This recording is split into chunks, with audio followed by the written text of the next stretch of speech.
Oh, yes. This is the Hardcore Marketing Show. I'm Casey Cheshire, your host for this epic journey. And today's show, sponsored by Cheshire Impact, on a mission to help people maximize their use of Pardot and Salesforce. CheshireImpact.com. Bam. Hey, everyone. Before we get started with the show, I'm excited to announce two things. First is that my book, Marketing Automation Unleashed, is now live on Amazon. So go get it. The second thing is we have a new sponsor, Qualified.com. I'm going to tell you about them in the next couple seconds here, and also how you can get a free copy of my book thanks to them. So who are these people? Well, Qualified is the #1 live chat and chatbot platform for Salesforce and Pardot. Sales reps can have real-time, personalized conversations with who? Your hottest website visitors. So I want you to know, I don't just partner with anyone. I genuinely love these guys. And the platform, we use it at my company. Our sales team loves it. We've closed a lot of deals based on it, had a lot of great conversations with prospects too. So, a lot of marketing these days is what? Hurry up and wait, right? Fill out this form. And then if we pass you over to sales, maybe you'll swap 6 emails with them to find a good time to talk. But what if a prospect is doing research right now and they would chat now? Why not give them the opportunity? So the best part is your company actually decides what leads are worth a live chat. There's a lot of noise out there. You don't want to talk to everyone. So Qualified actually connects to Salesforce and Pardot, and it's able to pull in lead and contact information so you can specifically know if you're talking to a VIP, a VP, a decision maker. It's really kind of like magic. Now, if you don't know who someone is, well, what happens then, Casey? Well, that's when the bots come in handy. Chat bots can then ask questions to further qualify a lead, find out if maybe this is someone you do want to talk to. And they can book meetings while your sales team is out. And they can wake up the next morning with a bunch of meetings on their calendar. Now, here's the promo. If you are a company that wants to give your sales team this ability, right, to be able to talk to decision makers right when they're on your website, do this. Go to qualified.com and start a chat, right? They use their own tool, of course. Start a chat. Tell them that Casey sent you. If you have Salesforce Pardot, when you schedule and then do a demo, they will send you a free copy of my book, Marketing Automation Unleashed. Not bad, right? Well, it's only while supplies last. So hop on this thing today. And that's it for sponsors. Let's get to the show. It is one click, and now we're live, and we're streaming across the interwebs, all across the globe and the intergalactic space. And man, I'm just excited. I'm excited about this one. I'm excited too. Yes. Now, let me tell you about who this is we're chatting with today. Let me explain and why I'm just so excited. I was even talking to myself walking into the building today because I was so excited. She is a powerful marketing leader, powerful, and a storyteller and a designer. How powerful, Casey, is she? Well, she was even named one of the 50 most powerful women by a particular company and by a particular, a magazine that saw her power just coming, like X-Men or one of those Marvel movies. She also has a passion for building brands and 20 plus years of experience that we're going to dive into today and learn from. And also kind of a really interesting aside, she developed the Diamond Dash, a fundraiser in New York City, a scavenger hunt to find a cure for leukemia. We're going to chat about those kind of things too. The VP of Marketing at Amore Equipment Finance, Jacklynn Manning. Welcome to the show. Hey, Casey. How are you? Thanks Good. for having me. I'm super excited to be here. Man, you are so busy. There's so much things going on in your intro, and I realize it's just scratching the surface. Yeah, busy, but that's what life's all about. That's what we do, right? That's what powerful people do. I don't know about that. You made it sound like I've got some sort of, cape on the back of me. I don't know. I think I get more powerful, mentions for just being a mom and a working mother than I do for anything I'm doing in my career. But, Well, knowing what that takes and having observed that from my wife, hell yeah. Yeah. And dads, shout out to dads, right? Yeah, but go to work dads have a lot easier than a mom, for sure. So yeah, basically you have lightning bolts coming out of your fingertips. Absolutely. So for those listening, if you want to see that, you just go watch on YouTube. But this show is the Marketing Leadership Series. So we're talking to VPs like yourself who have the decades of experience, have seen the ins and the outs, understand navigating the the organization and really what it takes to do marketing in a company. And so what I want to do is start the show off the way I start every show. And I'm going to pick this thing up. It's really heavy. Okay. Superpowers. Okay, Engage. here you go. Wow, it's epic. Thor's I'm gonna hammer. grab it. You got it? Okay. I got it. Cool. All right. Take Thor's hammer and smash for me some kind of marketing myth, bogus strategy, misconception that just drives you crazy. You want to set the record straight. Yeah. So I think I have a good one for us to talk about today, which is, every person and every organization truly understands the value of marketing. And I think we could talk about this in a lot of different directions, right? So, And that's the myth, right? Like, that's the myth. Not everyone does. Not everybody does. And I think it's also very complex. It's really different, right? So I think the most, common understanding of marketing is, marketing is sales support, right? Most organizations look at marketing as sales support.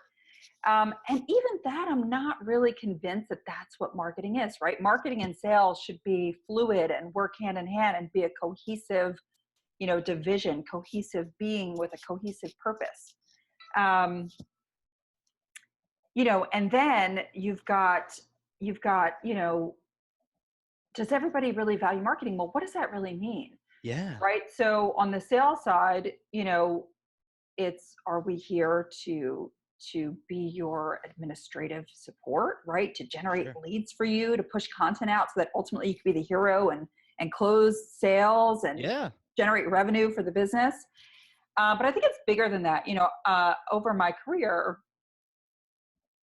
I found that, the value of marketing, it's really good marketers, good marketing. It's really like the soil of the earth, right?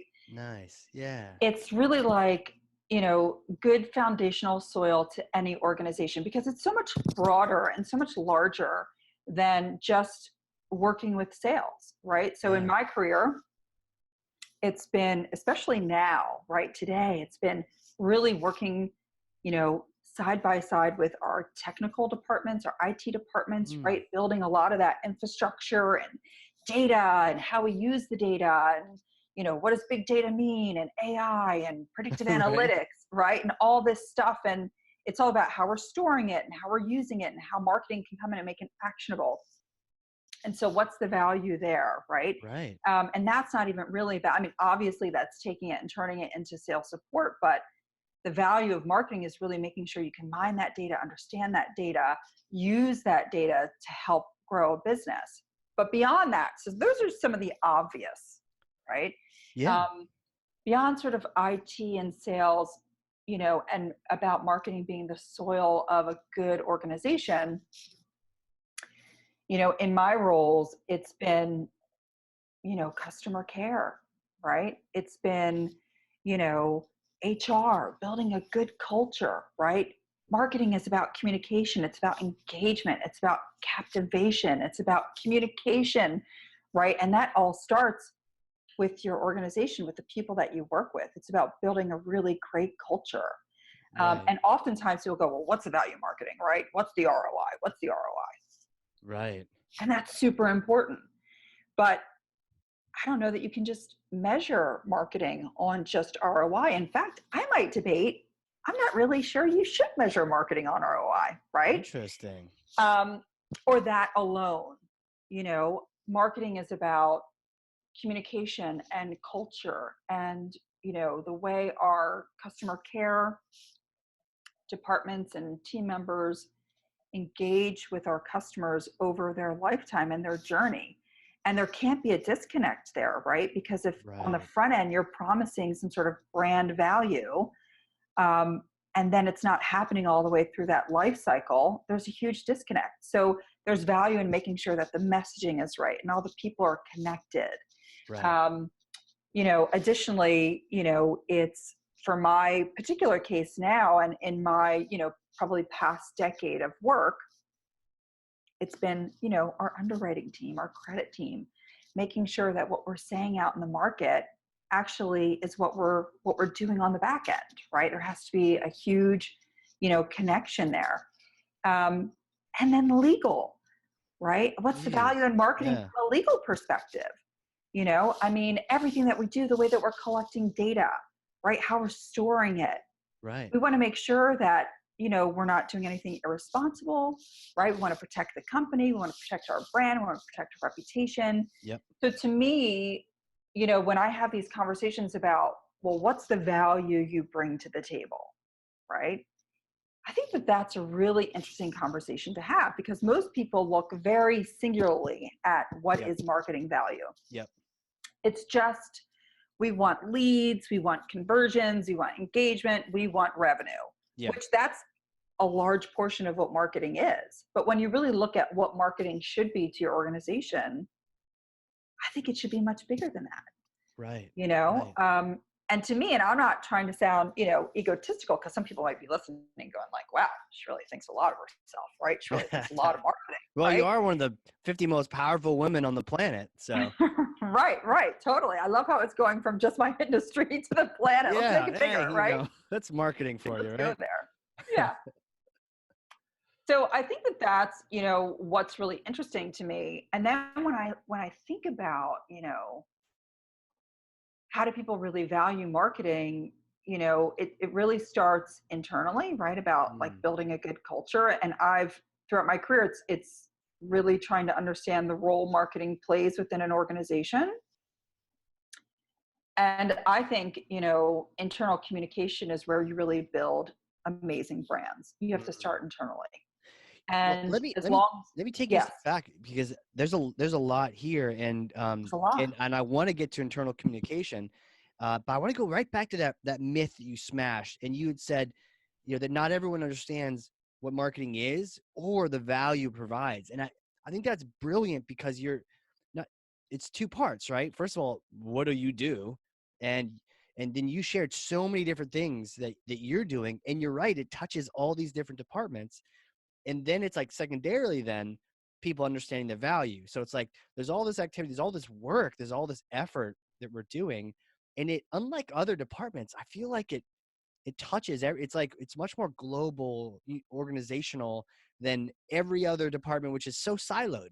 Do you see any other I agree. departments that are not as siloed as that? Or No, I think recently there's been a really interesting shift, right? And yeah. and now I would say probably marketing and IT are the two departments that ultimately help build an organization's infrastructure.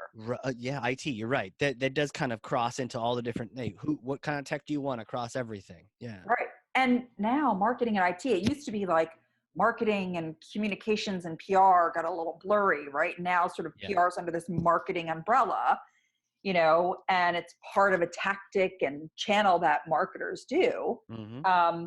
And now the division between IT and marketing, with all the tools and the data and how we're tracking it and the systems, right? And the apps and the plugins and everything, there's this very gray line between, wait a minute, am I marketing or am I IT? Right. Sometimes it's really hard, but I would say that those are the two departments ultimately that really are, supporting an overall organization, at least the way I'm seeing it. Yeah, that's so interesting that I guess maybe you could say finance does too, but in a way they kind of still just kind of stick to their own things. Everyone else makes their own budget. But you're right, like IT and marketing have that struggle, and maybe we talk more about them in a second. But I want to bring you back to what you had said too about the internal communication. I know when you mentioned this and we started chatting about it, like it's so true. We don't think about internal messaging, and you shared all these different things that, I mean, even getting into HR and culture and all that on the marketing side,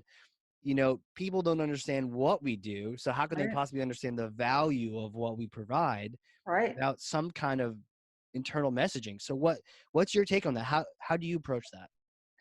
Yeah, I think it's challenging. I mean, I think it's a struggle for a lot of people. I think it's a struggle for a lot of organizations. Yeah. People want to look at the bottom line, they want to look at the numbers, they want to look at the data and say, okay, I spent X to generate Y, right? Yep. And that's a large portion of how marketers are really, sort of perceived as valuable employees.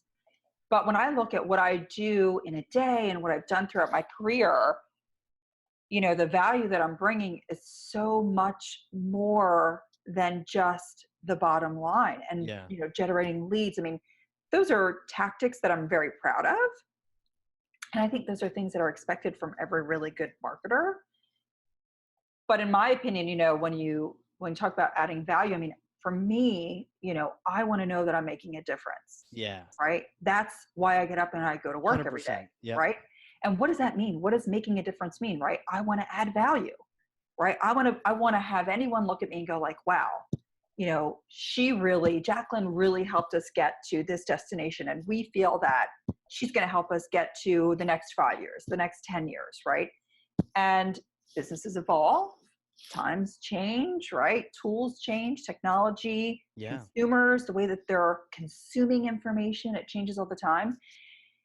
But I think that there's a couple constants, right? I think the constant is, a culture internally, communication, good communication tactics,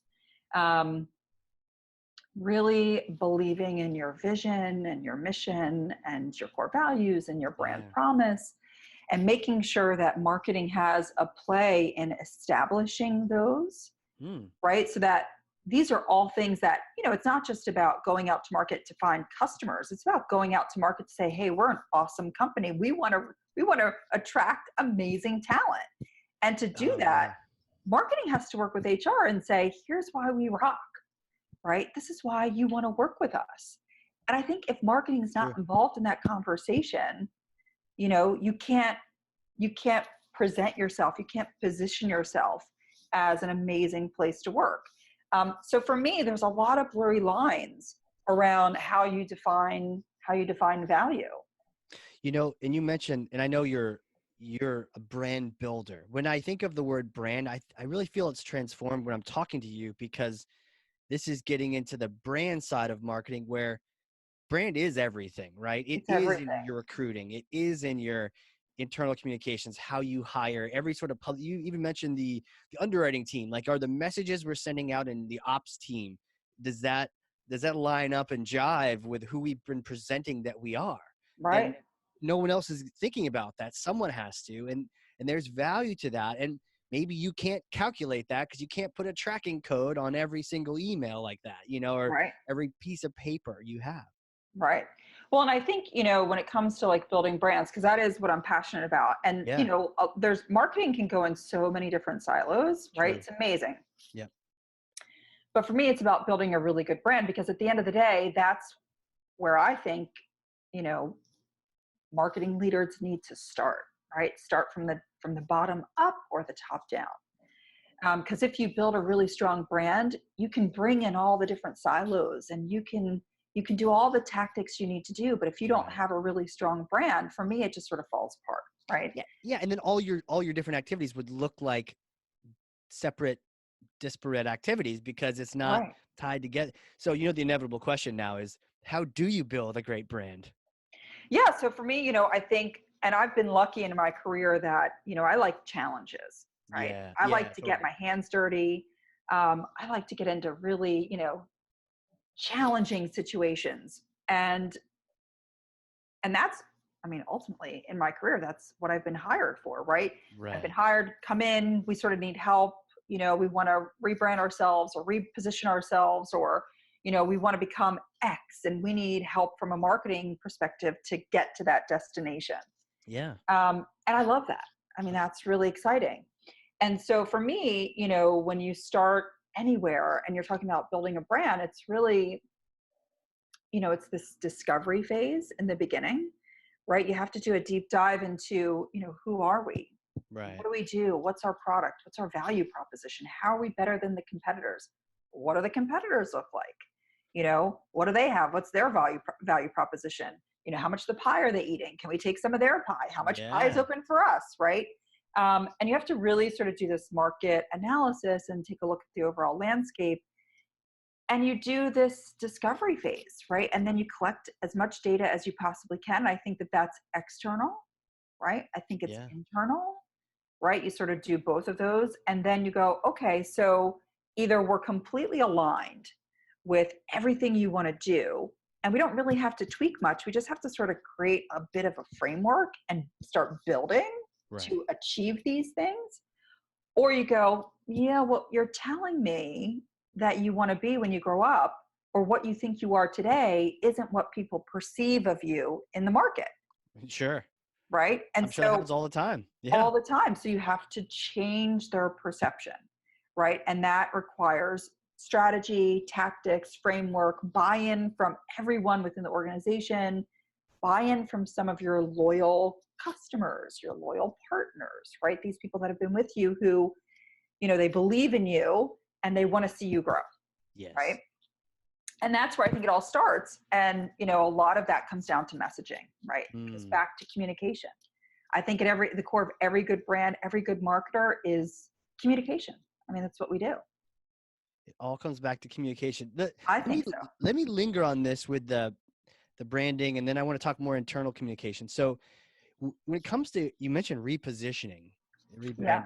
rebranding, let's say there's a company that's been doing product A for the longest time, and they really could very easily offer product B. And so they've been Yeah. starting to offer it, but everyone thinks they still only do A. Like, what kind of things, how would you approach that? It's like you have two very complementary services, but everyone they know you as like, oh, you're those people. And it's like, yes, and this. Yeah. What kind of messaging do you create to help impact that?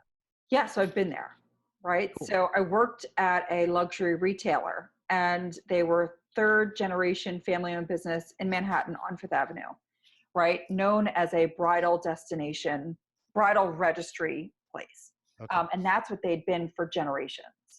And when they brought me on, they said, hey, so we want to try to target a different audience, because at the end of the day, Crate and Barrel came into the market, and Yeah. people aren't registering for fine china anymore. So we have to find a way to reinvent ourselves. So we've already got these bridal customers. So it makes natural sense to offer engagement rings and wedding bands and fine jewelry for gifting, right?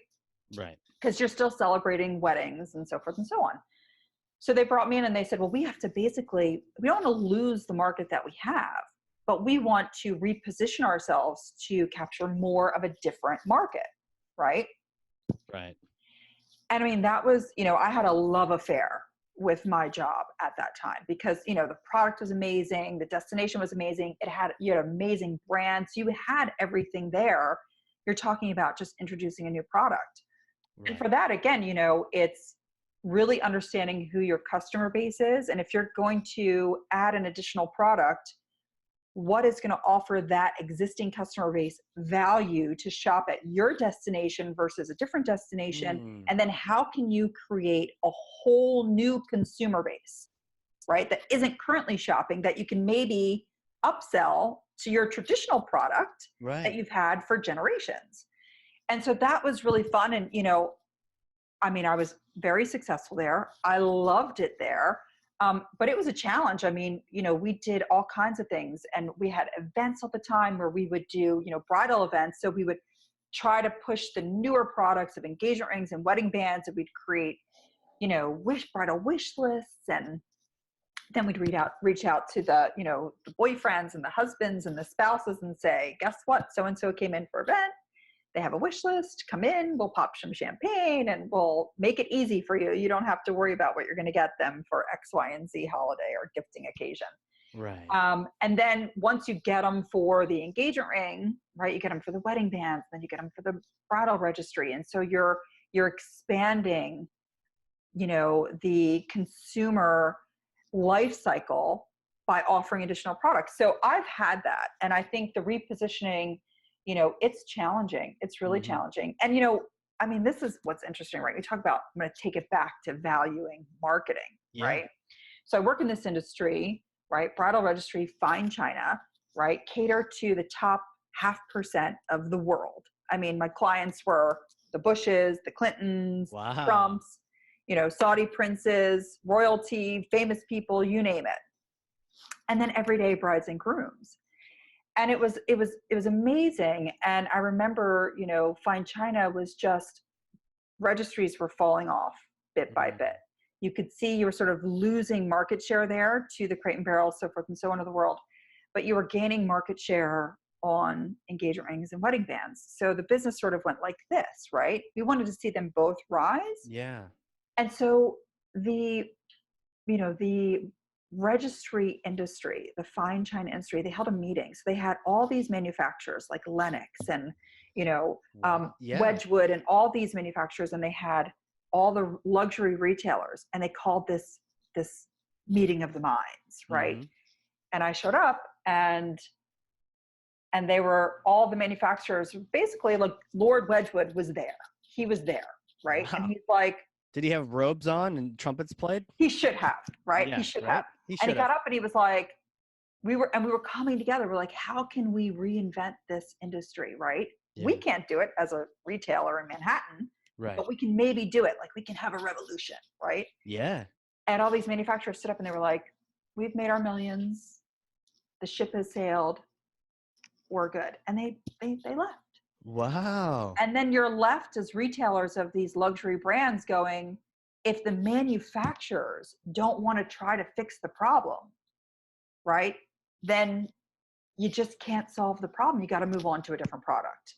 Right. So I've been there, and that was one of the best moments of my career, sitting there and going like, wow, I mean, you could be an amazing marketer, right? I mean, the best marketer that ever walked the planet. And if you're standing there and the product you're selling basically goes, we're out, right? There's not a lot you could do there, but that's a unique situation. But amazing to be there in that situation and all the hope that we're going to change the world and start a revolution. And then people are just like, yeah, I'm good. Yeah. Did you flip the table? I could see you flipping the table. I was in utter shock and disbelief. Sure. I really was. I thought, like, this is amazing, right? This is a union. We're going to come together and we're going to reinvent this whole industry. It's possible. All the right people, all the right minds are in the room. Right. But only half the table really wanted to make change happen. So, the good news is, where I was at the time, we sort of saw that trend coming. Yeah. So we were ahead of the curve. But nonetheless, I mean, I think just, reinventing yourselves and repositioning and adding different products to your offering, it's a challenge. I think every single situation has a different challenge. But they're exciting. And if you can sort of flip it on its side, I mean, that's a great journey to be a part of. Yeah. Yeah. No, I can see it is the challenge for sure. Did you ever go to any bridal events? Oh, so many. More than I'd like to. So I did this like sales thing with a friend who was running a tuxedo company. And he was like, I need people at the trade show to, help with this. And I was like a marketer.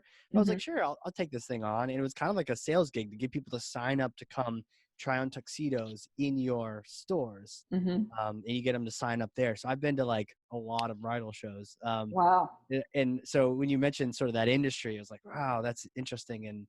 And you're right. There's just different type in it. It did evolve though. It did kind of, and it has shifted, and it's almost like things keep shifting. As much as we love them to stay the same, we have to kind of keep adapting to where it's going. Absolutely. I think that's one of the true testaments of a good marketer, staying ahead of curves and adapting and never really settling for the status quo. Because once you settle for status quo, man, you're done. Yeah. Wedgwood gets kicked out of his castle and they turn it into an Airbnb because he doesn't evolve. Totally. Right. Yes. I mean, I think that was a really pivotal point in my career for really understanding, you can be, all powerful and you can be amazing as a marketer, but at the end of the day, you really have to understand your position, right? And how much power you actually have. Right. So yeah, that was interesting. How do you communicate internally? How do you get, because it's like your audience externally, there's like different audiences internally. There's the salespeople and they speak a different language than the IT team or finance. Like, how do you internally communicate the value, what marketing's doing and the value it's providing to organization? Yeah. So I think, I treat everyone in every organization I've ever worked at as a client, right? I look at myself as a marketing agency, right? And everyone internally is a client. And so I'm here to really help service them to make them be successful. And that changes depending upon who the audience is, right? And I know if I'm talking to my sales team, they want certain deliverables, they want certain content. They want me to help them close that next partner and, offer value on the sales side, right? Here's what we're going to do to help you in this particular, where I'm at now, to more from finance. It's like, how do we help our partners, sell more equipment? I mean, that's our ultimate goal. And we are really passionate about that. And then on the other side, it's, customer care. It's working with them to make sure that, listen, we're delivering superior customer-centric service every touch along the way, right? That starts at the top of the funnel and all the way down. And you have to make sure that you're consistent in your messaging, right? And I think also when you talk about value, right, you talk about, trust. I mean, listen, we're a financial institution, right? We're top 5 independent in the US, right? Wow. So when you talk about trust, I mean, to me, that's one of the most important factors. And as a marketer, when you talk about how do you determine the value of marketing, you want to make sure that your brand has a reputation of being trustworthy, right? At the end of the day, that's one of the things that really matters the most. And I think that starts with every single employee. They have to trust our leaders. Leaders have to trust and empower our employees. We have to trust each other. And ultimately, by doing that, right, back to helping to build an awesome brand, you're building an environment, an ecosystem where our customers are going to trust us because hopefully, when we say what we're going to do something, we do it, right? And I think trust is really important. And, part of marketing is about getting that feedback, right? Internal feedback. So we want to know from our employees, like, hey, we said we're going to do X. Did we deliver? Right. Right. To our customers, hey, are we delivering great service? Or do you feel like, you can trust us? Are you with us for the long haul? I think that's really important for marketers to get feedback internally and externally on a consistent basis to make sure you've got checks and balances in place, so that everything you're doing in your case studies and your white papers and your video content, what you're posting on social media and everything you're putting in your emails and marketing automation, everything, it's interconnected and it all supports a sort of ecosystem. And, I'm one of those like nosy type of people. When I'm in the office and I walk around and I talk to people, I want to know, like, hey, are people happy? Are we doing the right thing? Right? Do you feel good when you go home every day? Because you're delivering on our mission and our vision and you're living out our core values. And this is an awesome place to work. And when you talk to customers, when you talk to other employees, everybody's excited to be here, right? Yeah. I think that's marketing, and that, right? When you talk about like tactics, there's so many tactics involved in that, and of course there's lead gen, of course there's helping to close business, there's revenue, there's, how many website visits did we get? How many likes, how many shares, how many this, how many that? But to me, that's all just expected. I think marketing needs to, we need to challenge ourselves. We need to step up our game. Yeah. We need to play a bigger role within the organization. That way everyone can really say like, hey, this is how marketing's offering value to what I do every day. You want everyone to feel like if I have a problem, I can pick up the phone, I can call somebody in marketing, and most times, right, you can solve problems by just talking them out. It's true. All about back to communication. It's true. Yeah. I was thinking about this, nobody puts marketing in the corner, like we can't just be you're walking around the office talking to people, you're interacting with the different departments and you're building trust by talking to these different groups and different people. And I love that you said at the beginning that treat everyone, internally as a client, and nothing like being treated like a client to really get the sense that you're important and that marketing cares about you and sees you as the client. I mean, the client is the client. Like the client is always right. You are the star in our lives here. It's not all about me here in marketing. We're like putting you first. And that, I'm sure that helps build trust internally. Absolutely. I mean, it has to, yeah, I mean, I think it's important, and the other thing that, I'm just so fascinated by when you talk about, value of marketing, this is just like, stops me dead in my tracks, right? I don't understand it. I value marketing. Obviously, I love it. It's a passion of mine. It's my hobby. It's my career, um, and it's always interesting when I talk to people and they say, hey, so I work for this, pharmaceutical company, just as an example, right? And I want to hire somebody in marketing, but I only want to hire a marketing leader that came from my competitor in the pharmaceutical space, because I want to take that person and I want to just repurpose their ideas, repurpose their content, repurpose all their creativity that they already did at my competitor and do it here, right? At my company.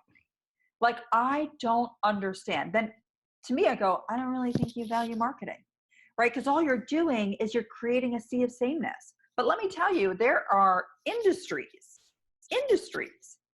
that have that frame of mind, right? We're just going to hire people from our competitors that are in marketing because we want what they did at my competitor to do the same thing here, so we can yield the same exact results. We don't want to be different. We don't want to be creative. We don't want to be champions of big ideas. We don't want to be sideways thinkers. We don't want innovation. We don't want problem solving for marketers. We just want a sea of sameness. Yeah. And I ask, do you see that, Casey? I see it all the time. Yeah, I do. I'm trying to figure out, where does that come from? And what is that, by doing that, what are they indicating they think marketing does? Right.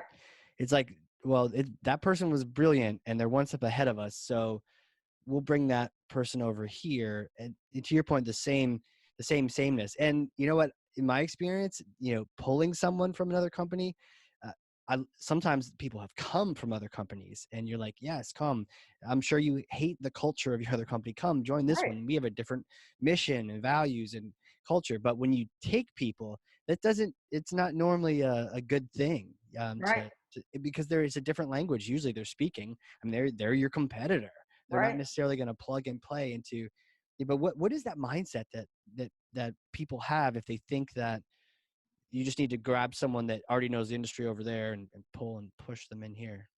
I don't know. I mean, it's sort of fascinating to me because when you think about, marketer, right? So if I work we'll stick with the pharmaceutical theme. If I work in a pharmaceutical industry and I'm running marketing for pharmaceutical, what am I going to do at company A that when I go to company B, I'm going to do different, right? I mean, a lot of the content, the way that you're engaging product could be a little different, but at the end of the day, it's really like a sea of sameness. So I think to myself all the time when I talk to a lot of my friends in marketing or that are CEOs outside of the space that I'm in, they go, hey, do you know anybody in marketing, that works in this particular industry? Because I only want to hire people in this industry. And I would say to them, like, you got to challenge yourself, right? And I think if you look at my career, the one thing that I love is I never worked in the same industry, right? Because I want people to hire me for fresh new ideas. Yeah. And as long as it's like sales, right? If you're a good marketer, if you're a good salesperson, a lot of those skills are transferable.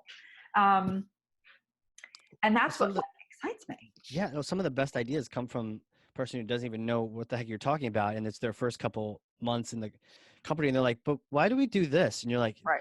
That's a great point. There's actually no reason that we do that. We probably shouldn't do that. Right. And we just needed someone who isn't in the same sea of sameness. I love that phrase, sea of sameness, to point out, we don't need to do that. Or and to your point, this industry, what it kind of is tied into, whether it's a competitor or just people that are in your same industry. What is it about companies that think that you can't just learn? I mean, most of us all have grown up like learning new industries. I mean, I've done data integration and I've done, marketing automation and tuxedos. Like we all learn. Right. Well, we're all evolving. Yeah. Right. And so, I think that's when you talk about like every organization, every person in an organization, they understand the value of marketing. To me, I think, across industries, that's a big fail, right? On CEOs, on hiring managers to hire a CSAMS. To me, that doesn't send the message that you really value marketing. Yeah. Right. And I can understand it in specific roles, right? Like, yeah, sales, you want to bring a book of business, we get it, right? Like that makes sense.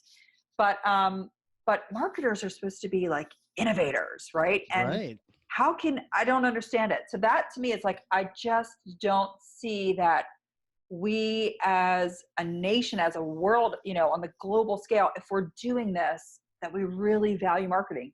So to me, it's sort of like, hey, audience that's listening, like I challenge you, if you're one of those people that wants to just have hamsters run on a wheel, right? Sort of the sameness. Yeah. Think outside the box. I mean, there's a lot of really creative people, and maybe that can challenge you, right? Right. And that could have some really good outcomes. And you need the fresh ideas. You need things that are Yeah. different. Hey, in this industry, we do podcasts all the time. Podcasts in this industry, that doesn't sound like well, let's try it. Right. We tried that 30 years ago and that didn't work. Let's not do idea X now. Right. You want fresh ideas to come in and, you're new to this industry? Let us tell you the basics of this industry. I mean, even Right. that's good content. Like it's Absolutely. better to be fresh, really, in that instance. Absolutely. Yeah. So, I think to circle back, like on the value of marketing, I think it comes down to, how do you make, like, I think that's a myth, right? That everybody really understands the value of marketing because it's so singular, and most people, most organizations really look at it through a singular lens. Right. And to me, I think, it's much more holistic, right? It's really important. It's, again, like the soil of a really good organization. And so how do you make marketing be the superstar? Right. Right? How do you make marketing be the superstar? And that takes time, Sure. right? Every situation is really different. Every company is structured different. Um, but I believe over time, every marketer should be the superstar of an organization, right? Oh, heck yeah. Especially if they're synced up with sales. Oh, yeah. Because then, revenue talks, but communication, building a brand, trusting, employees are happy, it's awesome. Retention, everything, that's where we want to be. Yeah. So I think, that's what I've worked on throughout my career is how do you make marketing a superstar? And I think it's finding the right company, Yeah. True. right? True. Yeah. You Right? got to Because be as selective as they are, if not right. more. Yeah. Right. Like it's not about, them interviewing you. You got to flip it on its side. You got to interview them. Like, is this the For right fit sure. here?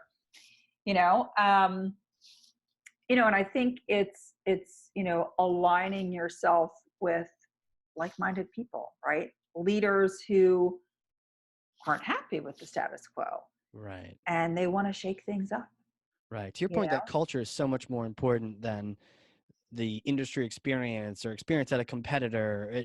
It's no that Herb Keller, like hire for attitude, train for skill. Like get the Right. people in that are passionate like you are Right. and talking like you are and love the mission, love the customer, and want to help however they can. And they'll learn the industry. They'll Right. learn the vocab that your marketing uses and sales uses. They'll learn that. But Right. more importantly is are they on board? Are they like all in on that mission? Right. And that's the thing. I mean, you have to align yourself with the right company, but the company should really align themselves with the right person, right? Yeah. You have to have a shared vision, right? For the future. Um, and I think that that's really important. And I always say, for me, making marketing the superstar, it's really about purpose, right? Like I hear this all the time, purpose and passion, right? Aligning your purpose and your passion. And I would sort of say it's like the 3 P's instead of the 2 P's, right? So purpose and passion are really important, and finding a career where you have both are awesome. But I think the third P is platform, right? Like if you have a passion, right? Mine is marketing, and you have a purpose. So what's my purpose? And my purpose can change, right? Sure. Depending upon the organization, the product, right? The value proposition. I have a purpose, and then I have to have the right platform to be successful. True. Right. And that's how you make marketing a superstar. That's how you're adding value across the organization. Make them a superstar. So, and having the right platform is, right now, at Amore, I mean, listen, we hire entrepreneurs. That's what we want. We want people who come in and they build, right? Yeah. And that's awesome. Right. And that's the right platform. Right. So now you've got my passion, right? You've got my purpose, you've got the platform. And that's how you make marketing a superstar. I love that. Love that. purpose, passion, platform. The three P's. You know, forget Three the P. the marketing school P's. Right. This is the real deal right here. This Yeah, I stuff you think don't that's the get in a evolution. textbook. Yeah. Yeah, the evolution of who we are as a people now, right? I mean, especially millennials, we see people want purpose, right? They want Hmm. purpose. They want passion. But if they're not moving their career, and taking it to an organization that gives them the right platform to be successful, right? Like if you come in and people go, listen, you run marketing. I don't want you involved in the customer. I don't want you involved in culture. I don't care about internal communication. None of that matters. Trust, who cares? It's not your problem, Yeah. right? I want you to just focus on pumping content out. Who cares what it says, right? Doesn't matter. Just get it out. Get it Right. out the door, Right. right? Make it look pretty. Make it look pretty. And I want you to send X amount of pieces of content. I want X amount of posts on social. I want X amount of engagements, and I want X amount in opportunities, and I want X amount in conversions. If that's what they're looking at, and guess what? A lot of companies actually are structured like that. Sure. You know, I just don't know if you're really at the right platform, Yeah. to really Yeah. be a superstar. I mean, you can be a superstar and rock those numbers, but there's like disconnect across the entire organization, right? So I don't know. That's my opinion. That's Yeah. where I think the value marketing is just a lot broader than just supporting sales. Yeah.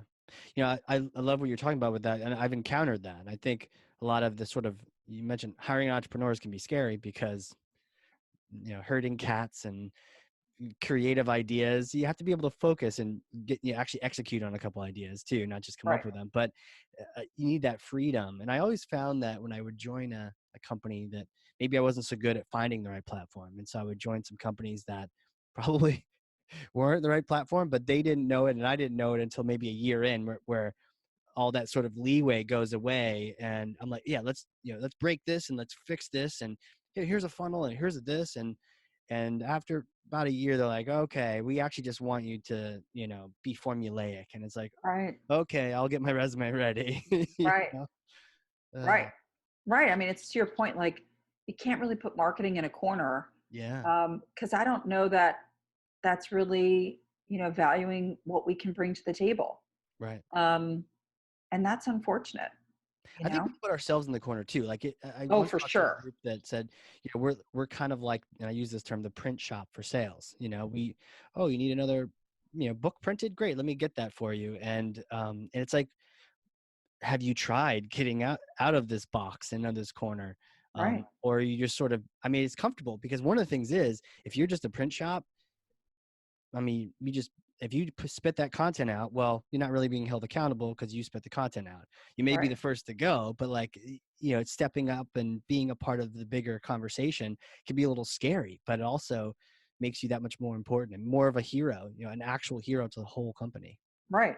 And, I think, listen, when I go into the office every day, my whole career, I feel like that's my company, Yeah. right? That's my attitude. I mean, that's my company. I care deeply about everything that's happening, right? Because I don't know how you can go out and you can say to a customer, like, we offer X, Y, and Z. Yeah. We do X, Y, and Z, right? This is why we're better than our competitors because of X, Y, and Z.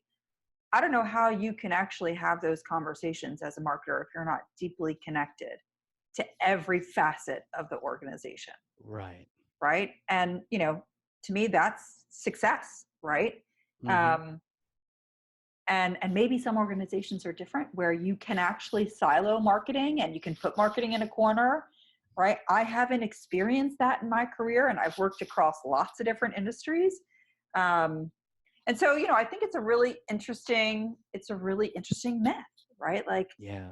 I mean, obviously you're a marketer, right? You value marketing, but maybe the clients that you work with, they all perceive marketing to be different, to serve different functions.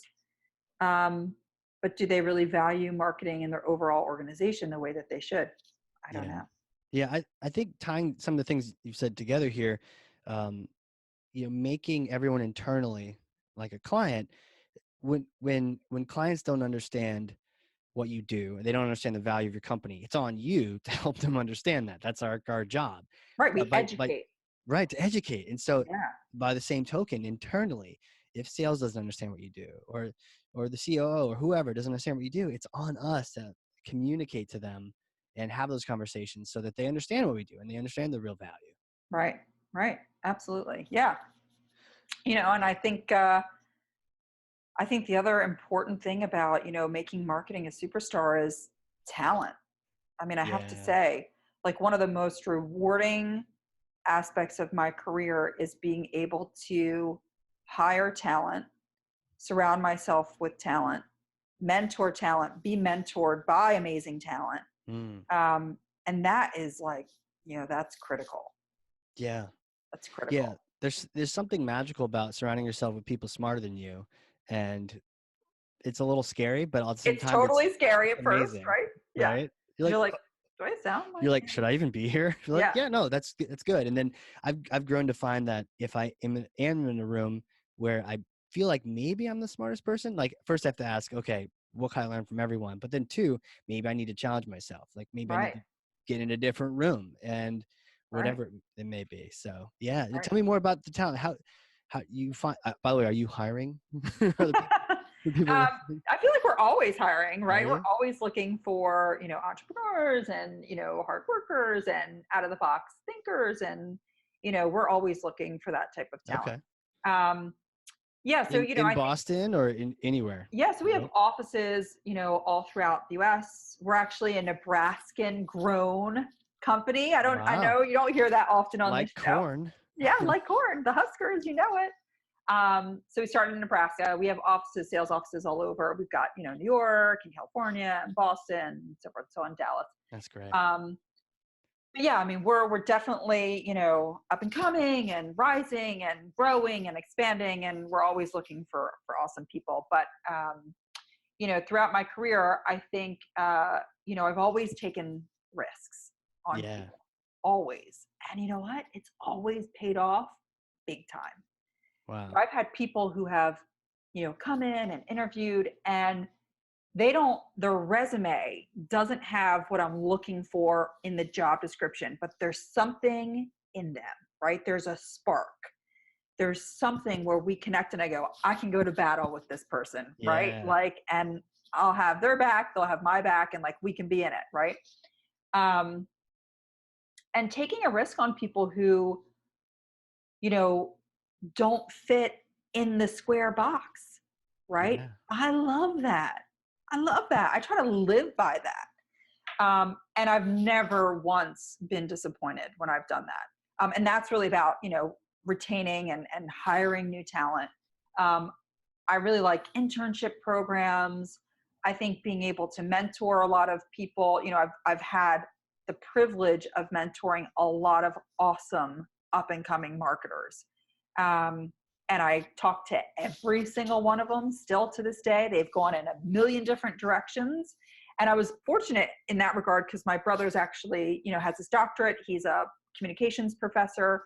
So he's pumping out really young, fresh, awesome talent. That's And he's like, great. hey, if you have opportunities, like I want to connect you with some really, bright shining stars. And that's worked out really awesome. And then just hiring really amazing talent, working beside people who, you could just have this conversation. You come out and you're like, wow, like we can build a rocket ship and fly to the moon, right? Like this Yeah. person, the two of us, like we could do it, right? And then working with people that are smarter than you and, really have great vision for where they want to go. I think that ultimately helps build a platform for marketers to be successful. And, I don't know that every person, when you're getting into a role, you look at it from every perspective like that. Right. And to me, that's really important. I hate it when, somebody gets hired and they go like, oh, this isn't what I thought it was going to be. I'm like, well, you didn't do your research, buddy. Like That's you on ask you. harder Yeah. questions. Right. Yeah. So yeah, the talent is really important because again, marketing is about communication and collaboration. Yeah. Right. And for me, like people will come into me and they'll be like, from a totally different department, not even in marketing, and they'll be like, I have a marketing idea, but I don't want you to think that I'm stupid and it might sound terrible. And I'm like, no, some of the best ideas stupid or can stepping come on your toes or yeah, I'm like, no, let's bring it. Like, let's do this, you know? right. And so talent comes from everywhere and ideas come from everywhere. And so I don't think that there's a place for ego in marketing. I was going to ask about that because to be in a room with lots of really smart or amazing or passionate people and you're like, whoa, I got to step my passion up. I got to learn some more. Like ego comes into play. Like, am I enough to even be in this room right now? Oh, And I yeah. think sometimes we protect ourselves from that by maybe taking less risks, you know? Right. Right. Absolutely. I mean, I think, you know, one of the best moments I had is, you know, I hired this girl. She's a rock star. She is a designer, and we were doing a project, and I was like, listen, you're better than me. Like, take it, Yeah. do whatever you want with it, right? And you know, she reported to me, and she was like, wait, you mean I have like free reins here? I was like, yeah, let's see what you got. You know, where normally I would like, you know, we'd work in collaboration, but I wanted her to have a platform to really shine. Yeah. And she like came to me later and she was like, that was like the best like mentor moment in my career where you just let me do it. And I was like, that's what you got to do, right? Any boss, Right. regardless of what your role is, or your title, if you're marketing or if you're not, letting the people shine. I mean, you know, I don't know. I don't understand the egos of like, oh, I got to make myself look better than my team.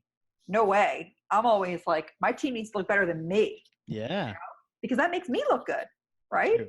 And True. I'm lifting people up. So, you know, That's talent's really important. And I love, you know, creativity and taking a risk on people and letting them prove to you that they have something to offer.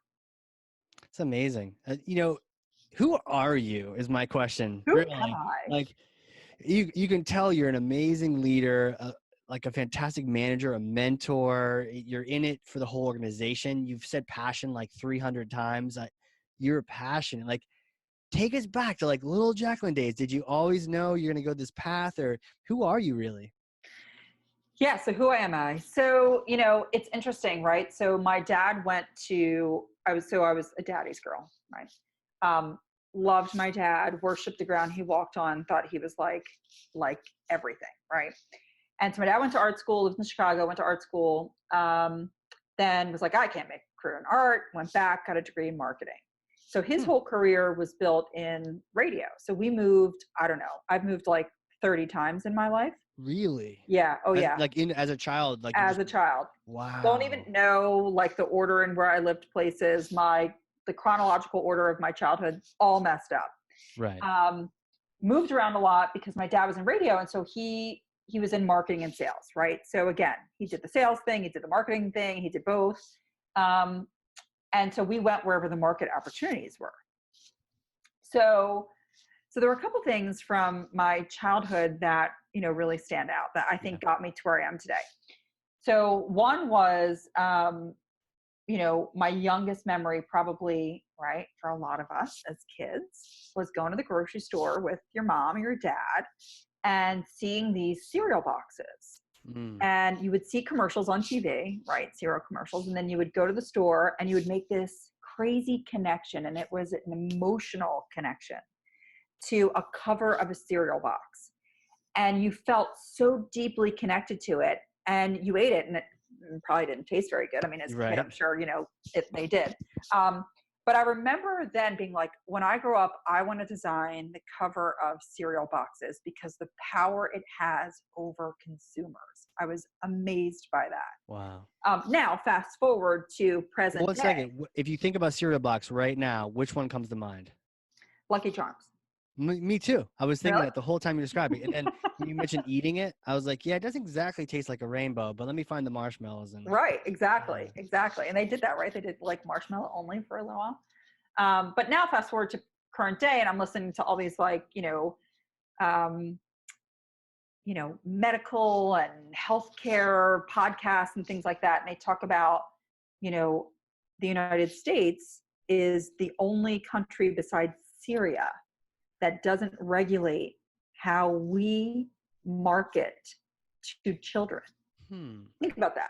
Like That's insane, Us in right? Syria, huh? Us in Syria, like we're hanging out in Not good necessarily the best company, right? bedfellows. Yeah. Jeez. And so like fast forward, this is what ultimately drove a lot of my decision making about my career. But now you look at like our obesity rates in children and diabetes in children, and it's a problem. The way that we're marketing things is a problem in this country, right? Um, so anyway, so that was like one of my earliest memories. And then, And you know, that was in school or just that was as a child. as a I mean, child? as a Wow. child, yeah. I remember being captivated at how powerful marketing was, right? And then I remember I was in ninth grade. We lived in Wheeling, West Virginia. Crazy, but true. And we lived there The for John 6 months. Denver and Yeah, totally. We only lived there for 6 months, but my dad had an opportunity there. And I remember sitting at the dining room table with my mom, my dad, my brother, and he was like, okay, we're going to rebrand this radio station, right? I'm going to hire all new talent. We're going to reposition it. So we're, as a family, going to come up with the slogan. We're going wow. to come up with the name. We're going to draw the logo. And I remember us doing that as a family. My dad drew it. My mom came up with the slogan. We all talked about what the color scheme should be. And then like a week later, we saw this, giant ad in the newspaper, and he launched this new radio station. Wow. Yeah. And for me, that was a defining moment in my life, right? Like I saw a brand come to life. You really, and to see it in like, I don't know, was it in color, but it was like full page, like a big page, Full like page. there, it's real. Like It's you real. could touch it. And Right. Like it came from a napkin on our dining room table to now an ad to now he was hiring talent. People were relocating, that he was building this brand. wow. I thought like, that's crazy. And I remember my mom going like, it was like 60s and 70s, like, old time rock and roll is what everyone used to coin the phrase. And my mom's like, I don't want to be called old time, right? Like I'm not an old timer. So we called it like good time rock and roll. And it was just that one change to the word, and it just resonated better with the consumers. So anyway, so that's, like one of my memories of how I got into marketing. But fast forward. Well, what was the brand? Like you designed, what did the logo? It was a jukebox. Oh. It was a jukebox, and it said "Good Time Rock and Roll." That was the tagline for the station. So there were like little tweaks and stuff, whatever. But to be a part of that, I think was like really special as a child. So anyway, so then fast forward, and so that was like some of the good stuff. So then some of the interesting things, right? When you start learning about, okay, so I had this like consciousness of how powerful marketing was and brand building at a young age. And then you talk about like, how does communication sort of weave into that as a child? So we moved around a lot. We lived in the South. We got bullied a lot, my brother and I. One, for just being new. Two, because, we were Jewish, and that doesn't go over well in parts of the United States. So we got jumped a lot. Really? Yeah. Like crowbars, like aggressive, hardcore jumped. And I don't know, I think, for whatever reason, when I would be put in these really traumatic situations where violence could really take over, I would go up to whoever was being sort of the catalyst for violence. And I would just look in their eyes and make eye contact, like no fear. Like this person's holding a crowbar, totally wants to kill me.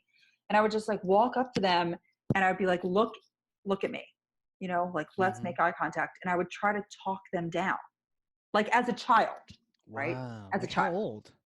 I mean, I was in 6th grade the first time, we were walking home from the bus stop, and, bunch of guys, on the trail.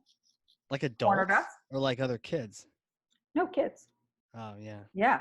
But it lasted all the way up through college, right? Yes. So, and I always, even in college, everybody's having a good time. There's some alcohol involved. People get a little rowdy, fights break out. I would just walk straight up to the person who's being aggressive and like make eye contact and feel that I had the power to talk them down. Right. And I think all of that leading up was, how powerful communication is, and the words. And, even now, I mean, look at how powerful marketing is. I mean, look at milk, look at diamonds, right? Look at the president of the United States. I mean, now marketing can elect a president. Right. 100%. Right. So marketing's super or TD. powerful. Yeah, all these Yeah. things. Communication's, so powerful. And I think these are all the things leading up to, my adulthood that, when I went to college, I was an artist when I was younger. I was really into design and Taking after your dad, right? He was taken a after my dad. artist, but you Yeah. actually went to school for art too. I went to school for art because, all my art teachers sat me down in high school and they were like, my dad was a good artist. My brother was a good artist. I was a good artist. And they were like, you're our only hope. You're our final hope. You have to make a career in art. And so I went to school for art and, It's funny. Some people do that for football and for hockey or sports. And right, no, your family's like, look, we need an artist in the family. Okay. right, Like, right, don't be a doctor and attorney. Like, please go into right. art. Oh yeah, no. Don't worry. They wanted a doctor and attorney. Oh. But anyway, so, and then, my dad was like, listen, it's not realistic to go out into the world and have this art degree. You have to do something. And I used it in marketing because marketing's all about like creativity and it's a really good sort of transition and you can use a lot of your skills and, and you can make a good living. Like, you don't want to be a starving artist. Right. So, and then I made this shift and, took a lot of really interesting classes. And I remember one was like persuasion and social influence. That was the name of the class. Wow. Sounds And fun. it was all about, communication and marketing and how brands can persuade consumers to act or buy or do, Yeah. which is crazy. Yeah. It is crazy. And so anyway, so that's, so then that's how I got into marketing and I sat in my grandmother's living room with the yellow pages, my senior year. And I frantically was like, I need life lessons, right? Mm-hmm. I need practical experience, right? Like this stuff they're teaching me in college, like how do I use it? And I knew enough to do that. Internships weren't required. And I sat on her floor and I went through the yellow pages, right? Like old school, people may be listening going like, what's a yellow page? Yeah. What's right? that? Yeah, what's that? And I called every agency. At this time I was living in the Philadelphia area, every agency in the Philadelphia area and was like, listen, I will work for free, right? Like I was hustling, right? Like I will work for free. I just want knowledge. I want tools to be successful. And one agency said yes. One. That's all I needed. That was my entryway in. And I worked there. I kind of feel like these other agencies were like the publishers who passed on Harry Potter, Yeah. Like Child Wizard, that's dumb. Pass. Right.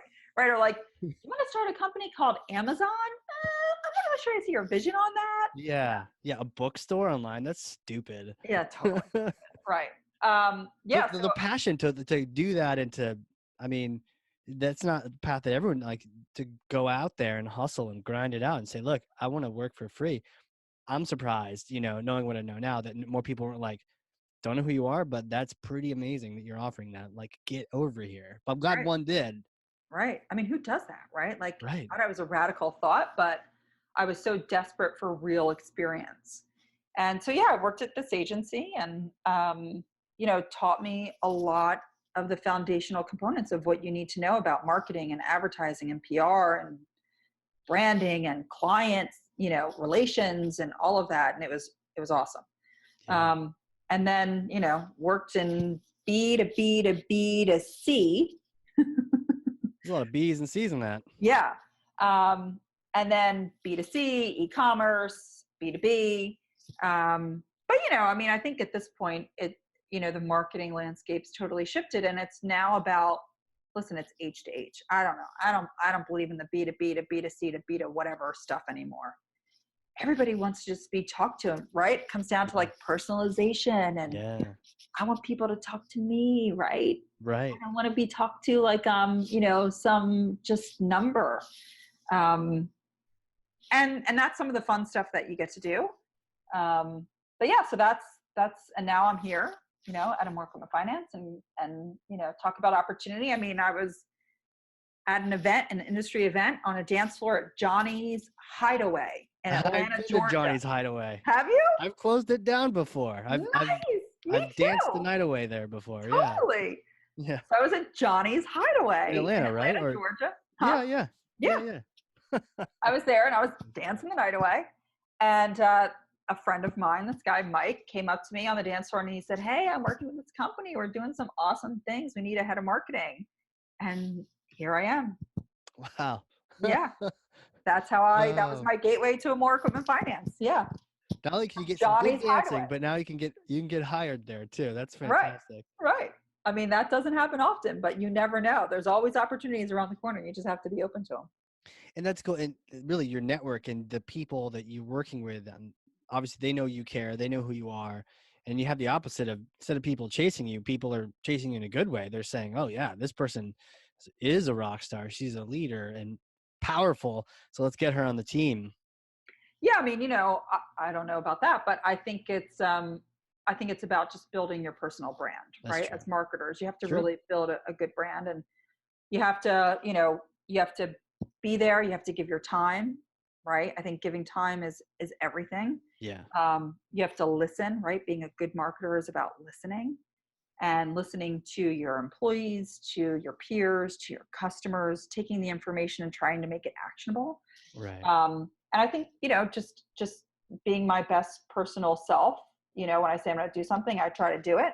Um, I don't believe in people giving me deadlines. Like, I volunteer for my own deadlines. I go, if somebody makes a request, I go, I'm going to get that to you on this date. And I do everything I can to make sure I do that. Mm-hmm. But that's about your personal brand. And I think that does more for anyone than anything else. I'm not Oh yeah. out there. I'm not like trying to pitch or sell myself. I don't have my own website. I'm not doing all these fancy videos everywhere like a lot of awesome marketers are. Like, I'm just trying to do my job, right? Like, Yeah. that's it. I'm all in, right? And I don't have time to maintain a website or make video content. Like, hats off to those who can, but I'm not that person. No, fantastic. I love that. And the all in. And it reminded me of there's a Charles Bukowski poem. I don't know if you've heard it. I don't think I have. It's called All the Way. Okay. And it's just all about going all in, going all the way. Let's see if I can find it here. If you're going to try, go all the way. Otherwise, don't even start. It could mean not Mm-hmm. eating for 3 or 4 days. It could mean freezing in a park. It could mean jail. It could mean derision. It could mean mockery, isolation. All the others are a test of your endurance, of how much you really want to do it. And then toward the end, it said, if you're going to try, go all the way. There's no other feeling like that. You'll be alone with the gods, and the night will flame with fire. You will ride life straight to perfect laughter. It's the only good fight there is. Wow, that's intense. I love it. Yeah. Yeah, Yeah. that's Go a all good the one. way. Go all the way. Yeah. So you've made so many amazing decisions in your career. If I could put you in a time machine to go back to you're getting out of college and you're beginning your career, what would you advise yourself? Is there anything you would tell yourself? Yeah, I mean, I think it comes down to, and I don't want to sound cliche because I feel like this is sort of like, this is a go-to right Mm-hmm. here. So I'm going to go to it because it's tried and true and honest. I think really going with your instinct, your gut is it's underrated, right? Like, Mm, listen, I've made a lot of mistakes in my career for sure. I think everybody has, but as long as you can learn from those mistakes, and there's some deep pleasure in making mistakes, right? Like, I am so thankful for all the mistakes that I've made because I've learned so much from them. You never make the same mistake twice, though. right. But I think, it's really about going with your gut. And, there's been situations where something just isn't right and I feel it, right? And I don't know, I'm kind of always right about those things, whether it's something's bad, something's good, a person comes in, they interview for a job, very little transferable skills, right? Very Mm-hmm. little transferable skills, but you go, I think this person's going to work really hard to prove me wrong, right? And taking a chance on them. I think that's what I would say to my older version of myself is, don't question your gut or your instinct. You have to believe in yourself. I like that. I think that's an important message to tell, up and comers, right? Like, when I mentor a lot of my, past employees and so forth and so on, and they say, hey, listen, I have this opportunity. Like, I never like to see people go, Mm-hmm. right? But if it's an amazing opportunity, like, I'm all for it. Like, I will Yeah. applaud you on your way out. Like, good for you. But it crushes me when they say, I'm going to depart from this thing that I'm awesome at. and I want to just try something different, right? It's like, oh, but you're so good at what you do. You found that Um, sweet spot, and maybe they don't know yet what it's like to not be in that sweet spot, right. and yeah. Yeah, it's tough. But yeah, I would just say, follow your gut, follow your instinct. I think that's believe in yourself. It's really important. Yeah, Yeah. absolutely. Absolutely. There's so many things to talk about. And we've chatted for a long time. We have. Where can people connect with you if they want to learn more, maybe send you a resume or just, connect? What platforms are good for you? Yeah, so you can find me a couple places. So AmoreF, so it's AMUREF.com.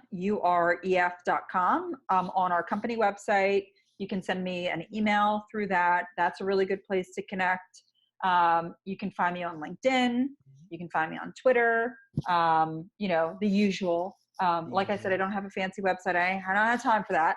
But I'm out there. I mean, you can search me. I'm out there. I definitely welcome anyone connecting, and I'm always looking for different tools and you know uh, different ways to challenge the status quo and what we're doing, and if they're out there, I want to hear about it. Man, I love it.